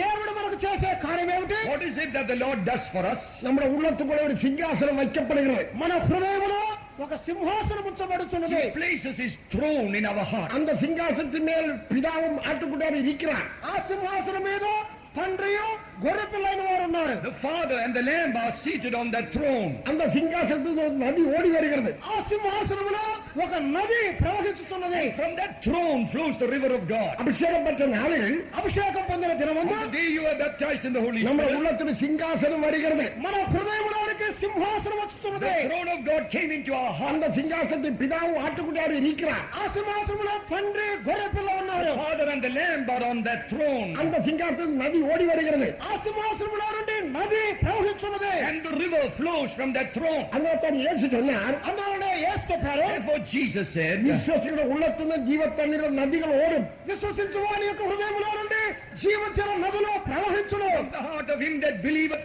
rivers of living waters will flow. வெளிப்படுத்தல் விசேஷம் 22:1 வாசித்தால் ప్రకటన 21:5 ఏం In చదువుతున్నారు? the book of Revelation chapter 22 and verse 1, அங்கே ஒரு சிங்காசனம் இருக்கிறது. ఆ స్థలంలో ఒక సింహాసనం we see a throne there. அதில் பிதாவும் ஆட்டுக்குட்டியாரும் இருக்கிறார். దాని మీద తండ్రి గొర్రెపిల్ల అయిన వారు ఉన్నారు. The Father and the Lamb are upon the throne. அங்கிருந்து நதி ஓடி வருகிறது. ఆ స్థలం నుండి నది ప్రవహిస్తున్నది. And the river is flowing from that throne. வெளிப்படுத்தல் வாசித்த வரப்போற நித்தியத்தில காரியம். ప్రకటనలో చదివినది రాబో నిత్యములో ఉండే కార్యములు. What we read in the book of Revelation are things pertaining to the eternity to come. யோவான் சுவிசேஷத்தில் வாசித்த நம்முடைய இக்காலம். యోహాను సువార్తలో చదివినది ఇప్పుడున్న కాలంలో జరిగే What we కార్యం. read in the Gospel of John is what we have to experience now. இப்பொழுது நமக்குள்ளே தேவன் சிங்காசனம் வைத்திருக்கிறார். ఇప్పుడు దేవుడు మనలో ఒక సింహాసనమును స్థాపించి ఉన్నాడు. Today the throne of God is in our heart. அந்த சிங்காசனம் மற்றவருக்கு காண முடியாது. ఆ సింహాసనమును ఇతరులు చూడలేరు. But this throne others cannot see. பரிசுத்தாவியை பெறும்போது పరిశుద్ధాత్మ పొందినప్పుడు When we receive the Holy Spirit, பிதாவின் சுபாவம் நமக்கு தருகிறது. తండ్రి స్వభావము మనకు లభించున్నది. He communicates the character of the Father. அப்பா பிதாவை என்று கூப்பிடத்தக்க புத்திர சிவாத்தின் ஆவியை நமக்கு தருகிறார். అబ్బా తండ్రి అని పిలవగలిగిన పుత్ర స్వీకారపు ఆత్మను మనకిచ్చి And ఉన్నాడు. also gives us the spirit of adoption to cry, Abba, Father. தேவன் குமாரன் அந்த ஆவியை நமக்கு அனுப்பி தந்தார். దేవుని కుమారుడే ఆ ఆత్మను మనకు పంపి ఉన్నాడు. God has given us the spirit of His Son. அந்த ஆவி நமக்குள்ளே வரும்போது ఆ ఆత్మ మనలోనికి When వచ్చినప్పుడు the Holy Spirit comes in us, நம்முடைய உள்ளம் சமாதானத்தால் நிரப்பப்படும். మన హృదయము సమాధానంతో నింపబడును. the heart is filled with peace. பரிசுத்தாவியை பெற்ற ஜனமே, పరిశుద్ధాత్మ పొందిన జనులారా, People of God filled with the Holy Spirit. நீங்கள் பரிசுத்தாவியை பெற்ற நாளில் మీరు పరిశుద్ధాత్మ పొందిన దినమందు On the day you receive the Holy தேவ Spirit, சமாதானம் உங்கள் உள்ளத்தில் தேவன் ஊற்றி தந்தார். దేవుని సమాధానము మీ హృదయములో కుమ్మరించబడింది. God has poured His peace into your heart. அந்த சமாதானத்தை பெற்றவர் மாத்திரம் கைகளை ஒருத்தர் அள்ளிலே சொல்லுங்க. ఆ సమాధానం పొందిన వారు మాత్రమే. Hallelujah. நீங்க பெற்றுக்கொண்ட பரிசுத்தாவியானவருக்கு சமாதானத்தின் தேவன் அர்த்தம். మీరు పొందిన పరిశుద్ధాత్మకు సమాధానకర్తయగు దేవుడని పేరు. The Holy Spirit you have received is called the God of peace. இந்த சமாதானத்தின் தேவன் நமக்குள்ளே வந்ததின் நோக்கம் என்ன? ఈ సమాధానపు దేవుడు మనలోనికి రావడానికి What కారణం is the ఏమిటి? purpose for which this God of peace has come into you? இந்த அபிஷேகத்தை நமக்கு தரும்போது ఈ అభిషేకమును మనకిచ్చినప్పుడు When we are given this anointing, நமக்கு அநேக கிருபைகள் வரங்கள் எல்லாம் தருகிறார். మనకు అనేక కృపలు వరములను ఇస్తున్నాడు. God gives us many gifts and graces. ஏதெனோடு நதி புறப்பட்டு வந்தது. ఏదేలో నుండి నది ప్రవహిస్తున్నది. There was a river flowing out of the garden அது of Eden. நாளாய் பிரிக்கப்பட்டது. అది నాలుగుగా శాఖలాయ. It was divided into 4 heads. முதலாவது பைசோன், మొట్టమొదటి దానికి పేరు పైసోన్, First Pison, இரண்டாவது கீஹோன், రెండవ దానికి పేరు గీహోను, the second Gihon, மூன்றாவது இத்தேக்கல், రెండవది హిద్దెకెల్, the third Hidekiah, நாலாவது ஐப்ராத்து. ఐదవది నాలుగవది Euphrates. and the fourth was the Euphrates. இதெல்லாம் பெரிய பெரிய நதிகள் தான். ఇవి నాలుగును పెద్ద పెద్ద నదులుగా మారను. These four were big rivers. இந்த நதிகளுக்கெல்லாம் விசேஷ அர்த்தங்கள் உண்டு. ఈ నదులకు విశేషమైన అర్థములు ఉన్నవి. There are special meanings for each அந்த river. నది ఓడగడుతున్న విశేషిత అనుభవములు ఉంది. ఆ నది ప్రవహించు స్థలములలో విశేషమైన అనుభవం ఉన్నది. Wherever the river flows, there are special experiences. இந்த நதி பெந்தகோஸ்தில் ஆரம்பித்தது. ఈ నది పెంతెకోస్తులో ప్రారంభమాయను. This river began on the day of Pentecost. அது எருசலேமில் ஆரம்பித்தது. அது எருசலேமிலோ ప్రారంభమాయను. It began in Jerusalem. அது தெற்கிலும் வடக்கிலும் கிழக்கிலும் மேற்கிலும் பரவும்படி கர்த்தர் செய்தார். அது தட்சிணமோ உத்தரமோ தூர்ப்போ பரமண்டலோ వ్యాపింపజేయబడినది. And the Lord caused it to flow to the east, to the west, to the north and the south. அந்த நதி நம்ம மத்தியிலும் ஓடிக்கொண்டிருக்கிறது. ఆ నది మన మధ్యలో ప్రవహిస్తున్నది. And that river is flowing even in our midst. అరుமையான దేవజనమే, ప్రియమైన దైవజనులారా, Beloved people of ఈ God, నది అనుభవం என்ன? ఈ నది యొక్క అనుభవం ఏంటి? what is the experience of this river? నది ఇറങ്ങി నీందడం. ఆ నదిలో ఈత కొట్టవలను. We must swim in that river. நான் சிறு வயசாயிருந்த காலத்து, నేను చిన్న పైగా ఉన్నప్పుడు When I was young, ఆకి పోయి నీంది కుళిపోయి నేను నదికి వెళ్ళి నేను ఈత కొడతాను. I used to bathe in the river. இது போல పరిశుద్ధాత్మ పడుம்போது ఈ విధంగా పరిశుద్ధాత్మ పొందినప్పుడు Even so, when we receive the Holy நமக்கு ஒரு Spirit, నీంద్ర అనుభవం ఉంది. మనము ఈదినటువంటి అనుభవం కలగను. we have a swimming experience. దేవుని సృష్టిని వేలే చేయుம்போது దేవుడు సృష్టి యొక్క పని చేసినప్పుడు When God did the work of creation, 6 నాள் సృష్టిని వేలే செய்தார். 6 దినములో సృష్టి కార్యమును చేశారు. in 6 days God accomplished that 7 work. நாள் ஓய்ந்திருந்தார். 7వ దినం வந்து విశ్రాంతి నందరు. The 7th day God rested. அதெல்லாம் எதை குறிக்கிறது? அவனே தேவன் சொல்லுது. What does that speak of? இந்த 6 நாள் 1000 வருஷத்தை குறிக்கிறது. 6 தினமுல 6000 సంవత్సరాలను சொல்லுது. 6 speaks of 6000 years. 7వ நாள் வரப்போற 1000 வருஷம் அரசாட்சியை குறிக்கிறது. 7వ దినము రాబోయే వెయ్యేండ్ల పరిపాలన சொல்லுது. The 7th speaks of the coming millennium. முதலாம் நாள் வெளிச்சத்தை சிருஷ்டித்தார். முதல் தினம் வந்து వెలుగును కలుగు చేసను. The first day God created the light. రెండవ నాள் ఆకాశం విరిగి ఉండాకినాர். రెండవ దినం வந்து ఆకాశ విశాలమును కలుగు The చేసను. second day God created the firmament. మూడవ నాள் వెట్టాంతరం ఉండాకినార్. మూడవ దినం வந்து ఆరిన నేలను కలుగు చేసను. The third day the dry land. నాలుగవ నాள் చుడరలు ఉండాకినార్. నాలుగవ దినం வந்து జ్యోతులను కలుగు చేసను. And then the lights. அஞ்சாம் நாளில் பறவைகளையும் மச்சங்களை உண்டாக்கினார். 5వ దినం வந்து ఆకాశ పక్షులను మత్స్యములను కలుగు చేసను. And on the 5th day the fowls of the air and the fishes. పర్వతాలు ఆకాశத்தை பறக்கும். ఆ పక్షులు ఆకాశములో ఎగురుచూ ఉండరు. Fowls will fly in the air. మత్స్యములు నదిயில் నీందుం. మత్స్యములు నీళ్లలో ఈదుచూ ఉండరు. The fishes will swim in the river. நாம் பரிசுத்தாவியை பெறும்போது మనం పరిశుద్ధాత్మను పొందినప్పుడు We are filled with the Holy Spirit. நீந்துற అనుభవం நமக்கு தருகிறது. ఈదునటువంటి అనుభవం.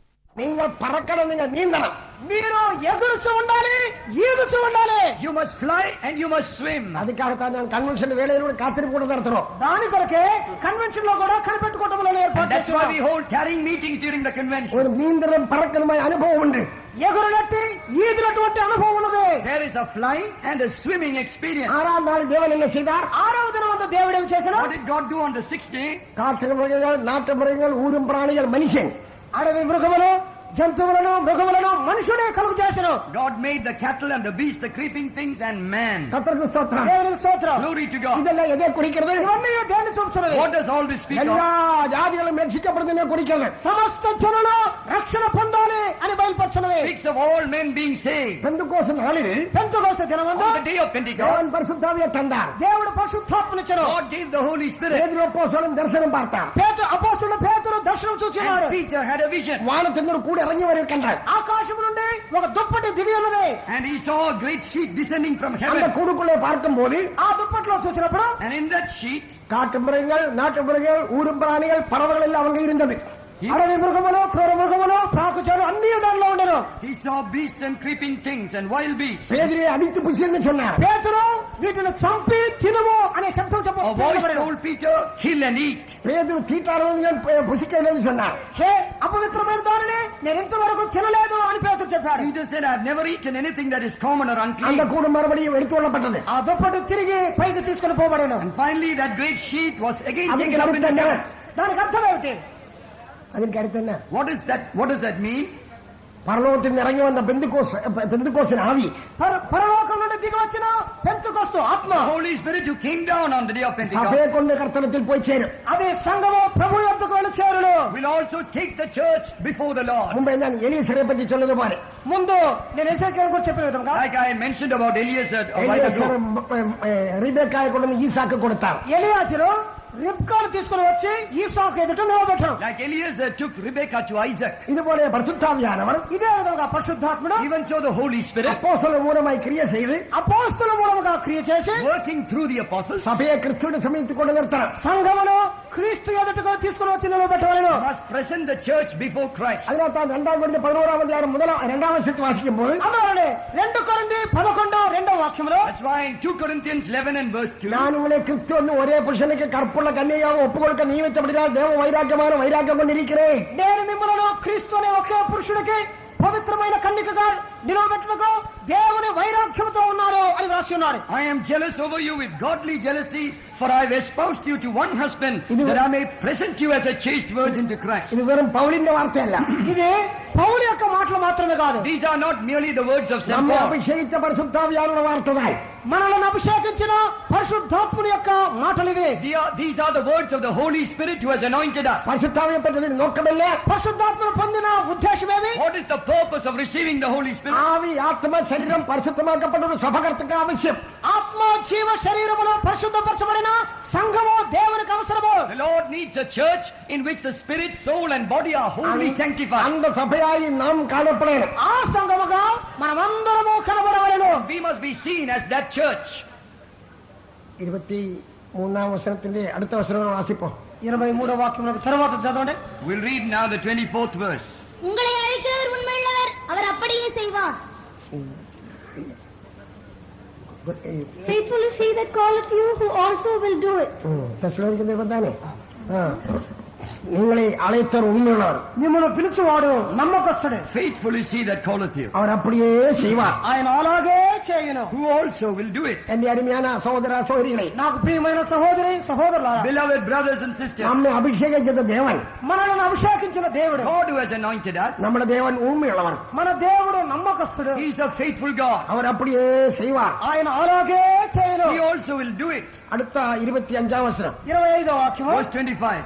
சகோதரரே, எங்களுக்காக வேண்டிக் கொள்ளுங்கள். கர்த்தருக்கு ஸ்தோத்திரம். దేవుని స్తోత్రం. Praise the Lord. என் அருமையான சகோதர சகோதரிகளே, నాకు ప్రియమైన సహోదరి Beloved సహోదరులారా, brothers and sisters, நீங்கள் கன்வென்ஷன் முடிஞ்ச உங்க வீட்டுக்கு போவீர்கள். మీరు కన్వెన్షన్ ముగించి ఇంట్లోకి వెళ్ళబోతున్నారు. finishing this convention, you will return to your home. நீங்கள் போனாலும் கூட మీరు వెళ్ళినప్పటికీ Though you might go back home, எங்களுக்காக ஜெபித்துக் கொள்ளுங்கள். మా కొరకై ప్రార్థించండి. please pray for us. நான் போவதற்கெல்லாம் பலரும் என்னோடு சொல்லுவார்கள், నేను వెళ్ళిన స్థలంలో కొంతమంది నాతో చెప్తున్నారు, Wherever I go, many tell me, pastor உங்களுக்காக நாங்கள் ஜெபிக்கிறோம். పాస్టర్ గారండి మేము మీ కొరకై they ప్రార్థిస్తున్నాము. say, Pastor, we are praying for you. அதெல்லாம் கேட்கும் என் கண்ணு நிறைஞ்சு கண்ணீர் வரும். వాటిని వినినప్పుడు నా కళ్ళు కన్నీళ్లతో నింపబడదు. When I hear that, I shed tears. நான் எந்த பரிசுத்தால் மாத்திரம் ஜீவிக்கிறதல்ல, నేను నా పరిశుద్ధతతో జీవించట్లేదు.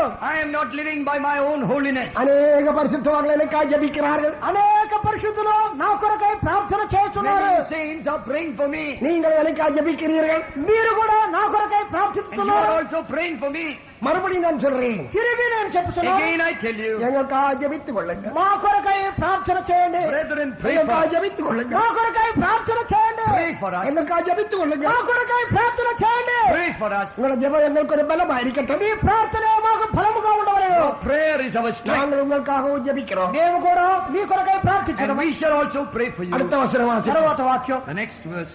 சகோதரர் எல்லாரையும் பரிசுத்த முத்தத்தோட வாழ்த்துங்கள். கர்த்தருக்கு ஸ்தோத்திரம். దేవునికి స్తోత్రం. Praise the Lord. ஒரு விசுவாசி கண்டவர் ஷேக் கொடுக்க மாட்டான். ఒక విశ్వాసి ఇంకొక విశ్వాసం చూస్తే షేక్ హ్యాండ్ చేయట్లేదు. A believer, when he sees a believer, he doesn't even shake his hand. சகோதரர் ஷேக் கொடுக்கணும், வேண்டி வந்தா முத்தம் கொடுக்கணும். సహోదరులారా, షేక్ హ్యాండ్ ఇవ్వాలి, అవసరమైతే ముద్దు పెట్టుకోవాలి. You see your brother, shake his hand, and if necessary, also give him a holy kiss. அதெல்லாம் நல்ல ஞானத்தோட செய்யணும். వీటన్నిటిని జ్ఞానంతో చేయాలి. But you must do this wisely. காரணவருக்கெல்லாம் முத்தம் கொடுக்க கூடாது. కనబడిన చూసిన వాళ్ళందరినీ వెళ్ళి ముద్దు పెట్టుకుంటూ ఉండకూడదు. You should not go about kissing all those who you see. சகோதரனுக்கு முத்தம் கொடுக்கலாம். సహోదరులు సహోదరులకి ముద్దు ఇవ్వచ్చు. Brothers can kiss brothers. சகோதரிக்கு முத்தம் கொடுக்கலாம். సహోదరికి ముద్దు పెట్టుకోవచ్చు. Sisters can kiss sisters. முத்தம் சொல்லி அவசியம் இல்லாதெல்லாம் செய்யக்கூடாது. ముద్దు పెట్టుకోవాలని చెప్పి అవసరం లేని కార్యాలన్నింటినీ చేయని అవసరం లేదు. Don't do unnecessary things. சில ஆளுங்களுக்கு அப்படிப்பட்ட புத்தி இல்ல. కొంతమందికి అట్లాంటి బుద్ధే లేదు. Some don't have that wisdom. தேவையில்லாதவர்கள் எல்லாம் போய் முத்தம் கொடுப்பார். అవసరం లేని వారందరికీ వెళ్ళి ముద్దిస్తూ ఉంటారు. They go and kiss all unnecessary people. அதன் பலனாய சமாதானத்தின் தேவன் நம்மை விட்டு ஓடி போகும். దాని వలన సమాధానపు దేవుడు మనల్ని వదిలిపోతున్నాడు. Because of that, the God of peace will run away from us. முத்திரையாகப்பட்ட பரிசுத்த ஆவியானவரை துக்கப்படுத்த கூடாது. ముద్రగా పొందిన పరిశుద్ధాత్మను దుఃఖపరచవద్దు. You should not grieve the Holy Spirit who has sealed you. அப்படியே நாம் எப்போதும் மற்றவர்கள் ஐக்கியமாயிருக்கணும். ఈ విధముగా మనం ఎల్లప్పుడూ ఇతరులతో ఐక్యత కలిగి ఉండవాలి. In this manner we must preserve our fellowship with others. அடுத்த பதம் வாசிப்போம். తర్వాత వాక్యం చదవండి. இந்த நிருபம் பரிசுத்தமான சகோதரர் யாவருக்கும் வாதப்படும்படி செய்ய வேண்டும் என்று கர்த்தர் பேரில் ஆணையிட்டு உங்களுக்கு சொல்லுகிறேன். கர்த்தருக்கு ஸ்தோத்திரம். దేవుని స్తోత్రం. Praise the Lord. பரிசுத்த பவுல் ஒரு பிரதான அப்போஸ்தலன். పరిశుద్ధ పౌలు ప్రధానమైన అపోస్తలుడు. Paul was one of the chiefest apostles. ஆனா தெசலோனிக்கேயருக்கு என்ன சொல்றார்? దశలోనికీయులకు ఏం చెప్పుచున్నాడు? What does he tell the Thessalonians? இந்த விஷயம் நான் ஆணையிட்டு சொல்றேன். నేను ఈ కార్యమును మీకు ఆజ్ఞగా చెప్పుచున్నాను. This matter I charge you by the Lord. சகோதர அன்பினால் நிரப்பப்பட்டதா இருக்கணும்னு ஆணையிட்டு சொல்றோம். సహోదర ప్రేమతో నింపబడి ఉండండి ఆనబెట్టి చెప్పుచున్నాము. I charge you that you must be filled with brotherly love. இது அந்த காலத்து மாத்திரம் முடிந்து போவதில்லை. ఇది ఆ కాలంతోనే ముగించబడలేదు. This is not just something to be finished with those days. இந்த காலத்துல நடக்கணும். ఈ కాలంలోనూ అది కనబడవలెను. This must be seen even today. அதனால் நாம் எப்பொழுதும் தேவ அன்பினால் நிரப்பப்பட்டவராக இருக்கணும். మనం ఎల్లప్పుడూ దేవుని ప్రేమతో నింపబడిన వారముగా We ఉండవలెను. need to be always filled with the love of God. 28వ வசனம். 28వ Verse వాక్యం. 28. நம்முடைய கர்த்தராகிய இயேசு கிறிஸ்துவினுடைய கிருபை உங்களுடனே கூட இருப்பதாக. ஆமென். கர்த்தருக்கு ஸ்தோத்திரம். దేవునికి స్తోత్రం. Praise the Lord. இது வெறும் ஆசீர்வாதம் அல்ல. ఇది ఒట్టి ఆశీర్వాదం మాత్రమే కాదు. Ordinary blessing. நம்முடைய கர்த்தராகிய இயேசு கிறிஸ்துவின் கிருபை உங்கள் எல்லாரோடும் கூட இருக்கணும். మన ప్రభు అయిన యేసు క్రీస్తు కృప మీతో ఎల్లప్పుడూ ఉండవలెను. The grace of our Lord Jesus Christ must be with you all. பரிசுத்த பவுல் சொன்னா நானே இருக்கிறது தேவ கிருபை. పౌలు చెప్పి ఉన్నాడు నేను ఉన్నది దేవుని కృప వలన మాత్రమే. St. Paul said, I am what I am by the grace of God. எல்லாரும் தேவ கிருபைக்குள்ளே பாதுகாக்கப்படட்டும். అందరూ దేవుని కృపలో కాపాడబడవలెను. We all be preserved in the grace of நம்ம God. இயேசு இந்த உலகத்தில் வரும்போது మన యేసు ఈ లోకమునకు వచ్చినప్పుడు Now Jesus came to this earth. இயேசு வளரும் போது எப்படி வளர்ந்தார்? యేసు ఎదుగుచూ ఉన్నప్పుడు ఏ విధముగా ఎదిగినా How did Jesus grow? பிள்ளை வளர்ந்து ஆவியினால் பலம் கொண்டு ஞானத்தால் நிரம்பி தேவ கிருபை அவர் மேல் இருந்தது. శిశువు ఎదిగి జ్ఞానముతో నింపబడినప్పుడు దేవుని కృప ఆయన మీద ఉండరు. The child grew in wisdom, waxed strong in spirit, and the grace of God was upon him. இது இயேசுவை பற்ற காரியம் மாத்திரமல்ல. ఇది యేసును గురించిన కార్యం మాత్రమే కాదు. This is not just concerning the Lord Jesus இயேசு Christ. தேவன் மனுஷனாய் காணப்பட்டவர். యేసనగా దేవుడు మనుషుడుగా బయలుపడినవాడు. Jesus was God manifest in the flesh. மனுஷனில் காண வேண்டிய காரியங்கள் இயேசுவில் காண்கிறோம். మనుషుల్లో ఉన్న కార్యములు యేసులోనూ కనబడుతున్నది. What should be seen in man was seen in Jesus. இயேசு பற்றி என்ன வாசித்தோம்? యేసును గురించి ఏం చదువుతున్నాము? What did we read about Jesus? பிள்ளை வளர்ந்து ஆவியினால் பலம் கொண்டு ஞானத்தால் நிரம்பி தேவ கிருபை அவர் மேல் இருந்தது. శిశువు ఎదిగి ఆత్మతో బలపడి జ్ఞానములో ఎదుగుచు దేవుని కృప ఆయన మీద ఉండరు. The child grew, waxed strong in spirit, was filled with wisdom, and the grace of God was upon him. தேவன் அதை ஒரு தரிசனத்தில் எனக்கு காட்டி தந்தார். దేవుడు ఆ కార్యాన్ని దర్శనములో నాకు బయలుపరిచి The ఉన్నాడు. Lord revealed that to me in a vision. ஒரு நெல்லிந்த வைக்கோல் எல்லாம் பெரிய கட்டாய் கட்டி தலையை வச்சோடு நடந்தார். ఒక వ్యక్తి వరి గడ్డిని ఓ పెద్ద కట్ట కట్టి తన తల మీద మోసి ఉండను. He saw a man who had bound the sheep and he was carrying it on his head. அந்த வைக்கோல் கட்டை வந்து தலையில் இருப்பதினால் ఆ వరి గడ్డి ఆ కట్ట తల మీద ఉండటం వలన Because he had all that hay on his head, அந்த ஆளின் காலு மாத்திரமே எனக்கு காண முடியும். ఆ వ్యక్తి యొక్క కాళ్ళు మాత్రమే నాకు కనబడ్డాయి. I could only see his feet. அந்த வைக்கோல் கட்டின கீழே அந்த மனுஷன் மறைஞ்சு நிற்கிறார். ఆ గడ్డి కట్ట యొక్క కింద ఉన్న మనుషుడు దాంట్లో మరుగయ్యాడు. This man stood hidden in that bundle of hay. என் அருமையான சகோதரமாரே சகோதரிமாரே, నాకు ప్రియమైన సహోదరి సహోదరులారా, Beloved brothers and sisters, நீங்கள் கிருபையில் பாதுகாக்கப்படணும். మీరు కృపలో కాపాడబడండి. you must be preserved in the grace of நம்முடைய God. இயேசுவின் மேல் கிருபை இருந்தது போலே యేసు మీద కృప ఉన్న విధముగా Like as grace was upon Jesus, நம்முடைய எல்லாரும் மேல் கிருபை இருக்கட்டும். మనందరి మీద కృప ఉండవలెను. so may grace abide upon each one of us. பரிசுத்த பவுல் தெசலோனிக்கேயருக்கு சொல்லிய காரியம் என்ன?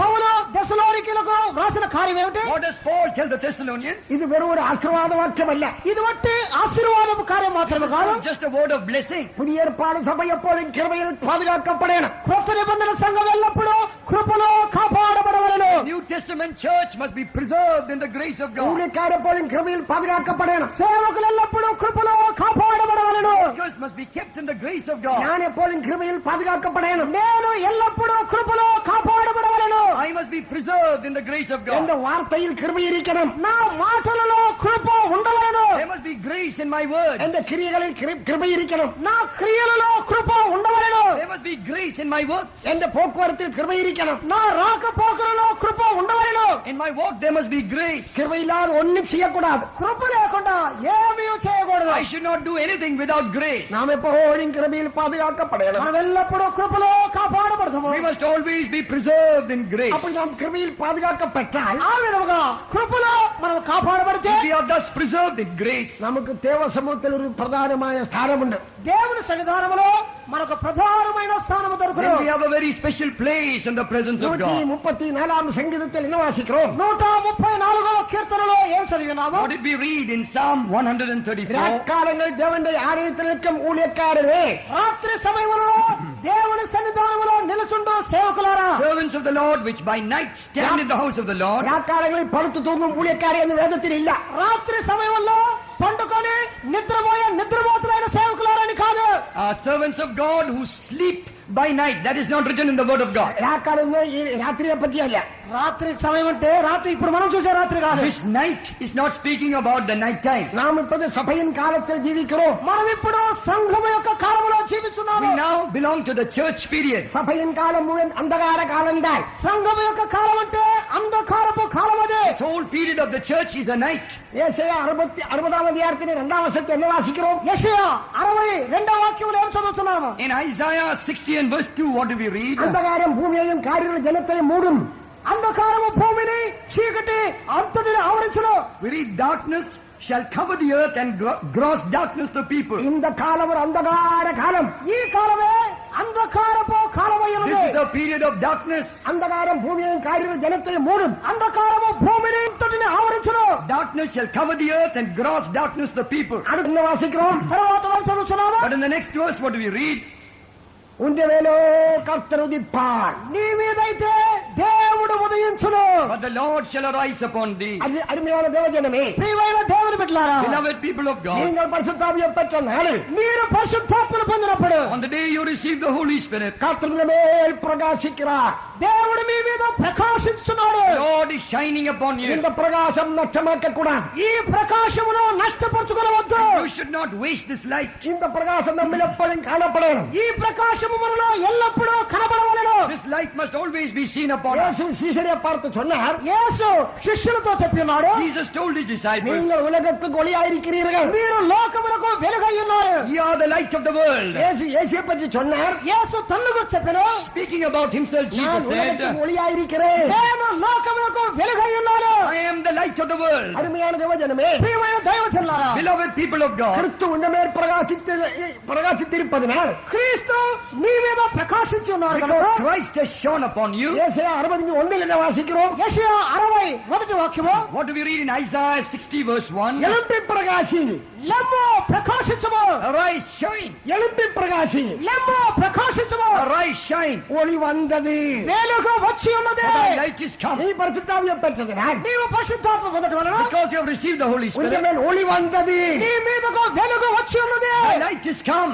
சபையை பற்றி வெளிப்படுத்தல் 12 வாசிக்கும் போது సంఘముల గురించి ప్రకటన 12వ అధ్యాయంలో While reading about the church in Revelation 12, அங்கே ஒரு ஸ்திரியை பற்றி வாசிக்கிறோம். అక్కడ ఒక స్త్రీని గురించి వ్రాయబడి you ఉన్నది. read about a woman there. அந்த ஸ்திரீயின் விசேஷம் என்ன? ఆ స్త్రీలో ఉన్న విశేషత What ఏమి? is special about that woman? அவர் சந்திரன் மேல் நிற்கிறார். ఆమె చంద్రుని మీద నిలిచి She's ఉన్నది. standing on the moon. அவர் சூரியனை துணியாக உடுத்திருக்கிறார். ఆమె సూర్యుని వస్త్రములే ధరించి ఉన్నది. She has clothed herself with the sun. அவர் 12 நட்சத்திரத்தால் உண்டாக்கப்பட்ட கிரீடம் தலையில் வைக்கப்பட்டிருக்கிறது. ఆమె 12 నక్షత్రములు కలిగిన కిరీటము ధరించి ఉన్నది. She's crowned with a crown of 12 stars. அவர் கர்ப்பவதியாய் பிள்ளை வரும்படி வருத்தப்பட்டு அலறினார். ఆమె గర్భవతి అయి ప్రసవ వేదన పడుచు కేకలు వేయుచున్నది. And she was travailing in birth pains to bring forth a child. கர்ப்பவதின்னு சொல்லுங்க அர்த்தம் என்ன? ఆ గర్భవతి అనగా అర్థమేమి? What does it mean that she was travailing? சபைக்கு ஆத்மாக்களை ரட்சிக்கணும் ஒரு பாரம்பரிக்கணும். సంఘములో ఆత్మలను రక్షించవలననే భారం ఉండాలి. The church must have a burden for the salvation of souls. ஊழியக்காரருக்கு ஆத்மாக்களை ரட்சிக்கணும் ஒரு பாரம்பரிக்கணும். సేవకులకు ఆత్మలను రక్షించవలననే భారం ఉండాలిను. And workers also need a burden for the salvation of souls. நாங்கள் இந்த கன்வென்ஷனுக்காக எத்தனையோ பிரயாசப்படுறோம். ఈ కన్వెన్షన్ కొరకై మేము ఎన్నో ప్రయాసం పడి ఉన్నాము. We are labored so hard for this convention. ஜனவரி 3ஆம் தேதி நாங்கள் இந்த இடத்து வந்தோம். జనవరి 3వ తేదీన ఈ స్థలంకి వచ్చాము. We came here on January 3. இதுவரை வேலை முடியவில்லை. ఇంతవరకు పని ముగించలేదు. Until now the work is not finished. கர்த்தர் நாமத்தின் மகிமையா எல்லாம் செய்கிறோம். దేవుని నా మహిమార్థమై అన్నిటినీ We చేస్తున్నాము. are doing all things for the glory of God's name. நாம் கர்த்தர் நாமத்தின் மகிமையா செய்யணும். మనము దేవుని మహిమార్థమై చేయవలెను. We must do all things for the glory of God. எழுப்பி பிரகாசி, లెమ్ము ప్రకాశించుము. Arise and shine. ஒளி வந்தது. వెలుగు వచ్చి ఉన్నది. The light is come. வரப்போறதல்ல.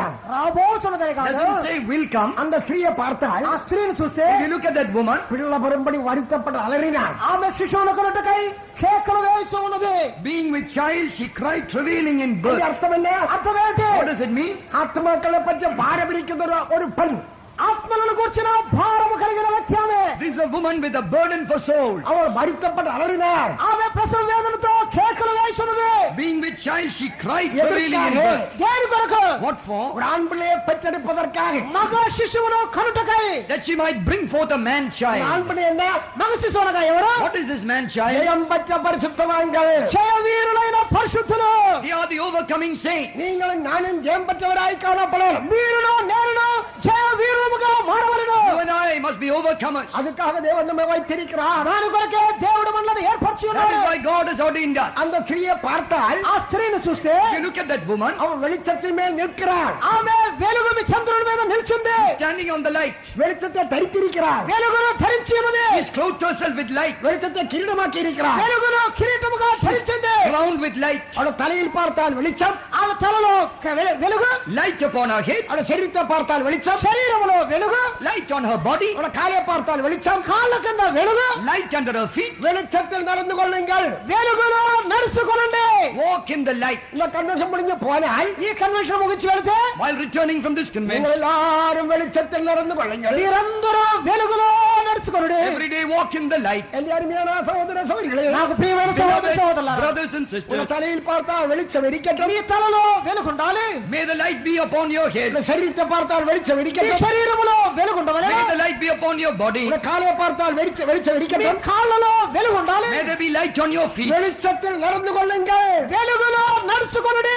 Walk in the light. அதுக்காக நான் ஒரு பொருத்தனை பண்ணுவோம். దాని కొరకై మనం ఒక ప్రమాణం చేయదము. For this, let us now make a covenant. கர்த்தர் வரும்போது ప్రభు వచ్చినప్పుడు When the Lord comes கர்த்தரை எதிர்கொண்டு போவதற்காக ఆయనను ఎదుర్కొనుటకు గాను to meet the Lord, என்னை நான் ஒப்பு கொடுக்கிறேன். నన్ను నేను అప్పగించుకొనుచున్నాను. I offer up myself. என் அருமையான சகோதர சகோதரிகளே, నాకు ప్రియమైన సహోదరి సహోదరులారా, Beloved brothers and sisters, நீங்கள் எல்லாம் வந்து சேர்ந்தது நாங்கள் அதிகம் சந்தோஷப்படுகிறோம். మీరందరూ వచ్చి చేరటలో మేము ఎక్కువగా సంతోషించున్నాము. we are very glad that you could all be gathered here. நீங்கள் இதுவரை இருந்து பாடுபட்டதை கண்டதாக சந்தோஷப்படுகிறோம். మీరు ఇంతవరకు శ్రమ పడటం చూసి సంతోషించున్నాము. We are very glad to see the way in which you have labored. நம்முடைய கர்த்தர் வெகு சீக்கிரத்தில் சபைக்காய் வெளிப்படுவார். మన ప్రభు అతి త్వరలో సంఘం కొరకై బయలుపడబోతున్నాడు. Our Lord is going to appear for His church very soon. நாம் அவரை வழிய நாளுக்கு ஆயத்தமாய் இருப்போம். మనమును ఆయన రాకడితము కొరకై సిద్ధపడదుము గాక. And may God help us to be ready to meet the Lord. அதுக்காக நம்மை நாம் ஆயத்தப்படுத்திக் கொள்வோம். దాని కొరకై మనల్ని మనమే సిద్ధపరచుకుందాము. And let us prepare ourselves for that day. நம்முடைய ஆவி ஆத்மா శరీரம் முழுதும் మన ఆత్మ జీవ శరీరములో పూర్తిగా Our entire spirit, soul and body சமாதானத்தின் தேவனால் பாதுகாக்கப்படட்டும். సమాధానపు దేవుని మూలముగా కాపాడబడనివ్వండి. may the God of peace Himself preserve it. கர்த்தராகிய இயேசு கிறிஸ்து வெளிப்படும் போது ప్రభు అయిన యేసుక్రీస్తు బయలుపడినప్పుడు When our Lord Jesus appears, குற்றமற்றவராய் பாதுகாக்கப்படட்டும். నిందారహితులుగా కాపాడబడుడి. may we be preserved blameless till that day. எல்லாம் நம்முடைய கட்டித்தனம் அல்ல. ఇవన్నీ మన యొక్క సామర్థ్యత వల్ల కాదు. All this not by our cleverness. எல்லாம் கிருபை மாத்திரமே. అంతయో కృప వలనే. It is all of grace. நாம் கிருபையில் நம்மை உறுதிப்படுத்துவோமாக. కృపలో మనలను స్థిరపరచుకుందాము. Let us stand firm in grace. கிருபையோடு நடப்போம். కృపలో నడుచుదాము. Let's walk by grace. கிருபையோடு கிரியை செய்வோம். కృపలో క్రియ చేయదము. Let's work by grace. கிருபையோடு பேசுவோம். కృపతో మాట్లాడదము. Speak by grace. கிருபையோடு பிரசங்கிப்போம். కృపతో ప్రసంగించదము. Preach with grace. கிருபையோடு ஊழியம் செய்வோம். కృపతో సేవ చేయదము. Minister with grace. கிருபையில் பாதுகாக்கப்படட்டும். కృపలో కాపాడబడదము. And be preserved இது in கிருபையின் grace. காலமே. ఇది కృపా కాలమై ఉన్నది. This is the grace அருமையான period. யுவஜனமே, ప్రియమైన దైవజనులారా, Beloved people of God, 95 வருஷம் முழுவதும் நம்மை பாதுகாத்ததும் இல்லாமல் 95వ సంవత్సరం అంతయు మనల్ని కాపాడటం మాత్రమే కాదు, not only having preserved us in the year 1995, 96 வருஷத்துக்கு 3வது மாசம் வரை நம்மை பாதுகாத்தார். 96వ సంవత్సరం ఈ 3 నెలల వరకు దేవుడు మనల్ని కాపాడి ఉన్నారు. even unto this third month of this year 1996, God has preserved us. எல்லாரும் நன்றியுள்ளவராய் இருங்கள். అందరూ కృతజ్ఞులుగా కనబడండి. Let us be grateful. எல்லாரும் உள்ள நன்றியால் நிரம்பி இருக்கட்டும். అందరూ హృదయములో కృతజ్ఞతతో నింపబడును Let గాక. our hearts be filled with gratitude. எல்லாரும் பாடுபட்ட இயேசுவை தியானிப்போம். అందరూ శ్రమపడిన యేసును ధ్యానించండి. Let us consider Jesus who suffered for us. இயேசு நமக்காக கல்வாரியில் ஏறி சென்றார். యేసు మన కొరకై కల్వారికి వెళ్ళెను. Jesus went to Calvary for us. அவர் நமக்காக ரத்தம் சிந்தினார். మన కొరకై రక్తమును కార్చెను. Shed His blood for our us. பாடுபட்டார். శ్రమపడిన. He suffered. அவருடைய ரத்தத்தால் கழுவப்படுங்க. ఆయన రక్తంతో కడగబడండి. Oh, let us be washed in his அவருடைய blood. பாடுகளை தியானித்து கொள்ளுங்க. ఆయన శ్రమలను ధ్యానించండి. Let's meditate on his அவருடைய sufferings. வரி என்னால் நெருங்கி இருக்கிறது. ఆయన రాకడ దినము సమీపమై ఉన్నది. His coming has drawn nigh. ನಾವು ಆಯುತ್ತమైనపో. మనం సిద్ధపడదము కాక. Let us be ready. కర్తను మీ ఆశీర్వదించును. ప్రభు మనల్ని ఆశీర్వదించును. May the Lord bless us. அப்போஸ்தலரின் மேல் செப்பமாய் அமைந்தே சீர்பெறுதலினோ அப்போஸ்தலர்